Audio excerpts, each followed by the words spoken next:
नमस्कार जय जगन्नाथ। आज मु नहीं आसी ढाबा स्टाइल रे तड़कार रेसिपी। वीडियो को आरंभ शेष जाए देखिए। भल लगे लाइक शेयर सब्सक्राइब करने। सब्सक्राइब करने सह पाखर थिबा घंटी चिन्ह को निश्चित क्लिक करेंगे। मु नीलिमा स्वागत करुच्ची मो चैनल नीलिमा किचन वर्ल्ड को। एथर जीवा आरंभ करवा रेसिपी।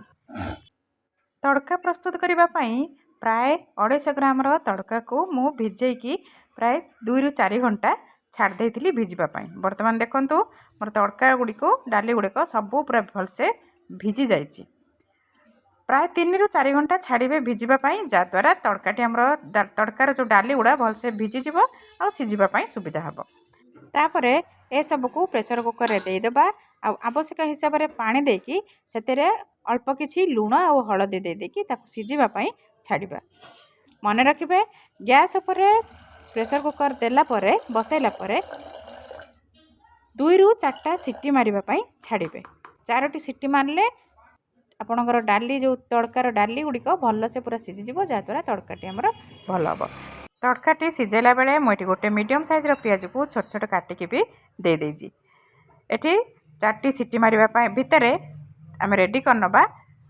गैस उपर गोटे कढ़ाई बसैदेबा। कढ़ाई देदेबा तेल। तेल एठी मु प्राय 2 चम्मच तेल नहीं तेल को गरम होगापी छाड़देबा। तेल गरम हो गला से देदेबा गोटे तेजपत्र आउ देदेबा से एठी मु नहीं 2टा छोट अलैच गोटे बड़ अलैच 2 ରୁ 4टी गोलमरीच आउ आधा इंचर डालचीन ता सहित गोटे चामच जीरा गोटा जीरा ए सब को अल्प किसी समय भाजी नेबे। किसी समय भाजिला परे तार जो फ्लेवर जो तार जो टिके बास्ना आसला परे तापरे एठी मु गोटे बड़ साइज पियाज को छोट छोट काटिक नहीं जाइए। आउ से पियाज को देदेबा। पियाज को ब्राउन कलर हैला पर्यंत भाजी नेबे। मुझे 2टा पियाज यूज करी। गोटे पियाज को छोट छोट काटिकी तड़का को सीझेला बेले से आउ एठी गोटे पियाज को भाजिकी नहीं पियाज टी हो गला परे से देदेबा गोटे चामच मुझे अदा रसुण को छेचिकी नहीं गोटे चामच ठीक है भाया अदा रसुण को छेचिकी नहीं अरे आधा इंचर अदा आउ 5 ରୁ 6टी कोला रसुण ए सब किसी समय भाजी नबा। से सब भाजी गला परे एठी मु गोटे बड़ साइज टमाटो को छोट छोट काटिक नहीं जाइए। वर्तमान से टमाटोटी को दे देकी ताको किसी समय भाजी नबा। तापरे देदेबा से स्वाद हिसाब से लुण आधा चामच हलदी पाउडर गोटे चामच लंका पाउडर आउ गोटे चामच धनिया पाउडर। लंका पाउडर मुझे कलर लंका पाउडर भी आधा चामच यूज करी। आपन चाहिए देबे न चाहिए भी स्किप करें। तापर से अल्प किछि पानी दे देकी मसलाटी को भल से पूरा घसी नबा। मसलाटी हवापाई ताकू घोड़े देबा आउ 5 मिनिट छाड़ीदेबा जहाँ भितर मसलाटी आमर रेडी हो जाइए। देखंतु मसलाटी एकदम आमर कषि गलानी। एई टाइम रे सिझेकी रखिदेबा तड़का। देखंतु तड़का मुझे प्राय 3 ରୁ 4टी सीटी देइतिली। तड़काटी मोर तड़कार जो डाली गुड़िक मोर भलसे पूरा सीझी जाइए। देखो यही सीझिले आम तड़काटी ठीक टेस्ट आसब। तापर मसला तो कषि हो गलानी। से कषा मसला ए तड़का डाली को पकईदेबा। आउ से जदि आपणकर पानी दरकार हुए ताले पानी भी आवश्यक हिसाब से देदेबे। ये जेहेतु मोर डालटी पूरा सुखा हो जाता तेणु मु अल्प किछि पानी दे देती प्राय आधा ग्लास पानी देती। तापर पानी दे देकी ताको भलसे गोले देकी घोड़े देकी छाड़देबे। ताको 5 ରୁ 6 मिनिट छाड़े।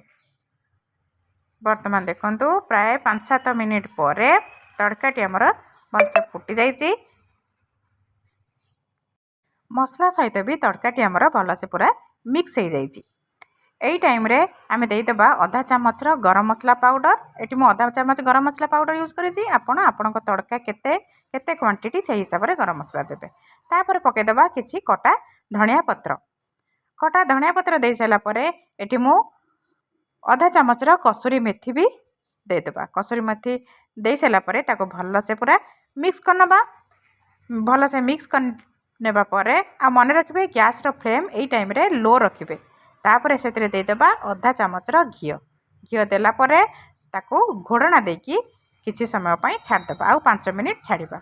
आउ एठी मन रखिबे एठी मु घीटी डायरेक्ट पकईची। आपण चाहिले आउ थरे छुंक करी भी घीटी को पकई परिबे। प्राय 5 मिनिट पर मु आपको घोड़ना खोलिकी देखा देखु मोर तड़काटी एकदम रेडी आम प्रस्तुत हो गला ढाबा स्टाइल तड़का। आई तड़का आपण रुटी परोटा नान सांगरे खाईपर गरम गरम तड़का को परसी देबे।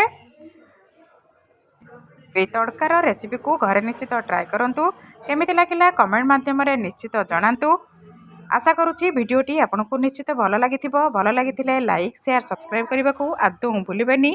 देखा एक नुआ रेसिपी सह से पर्यंत रही नमस्कार जय जगन्नाथ।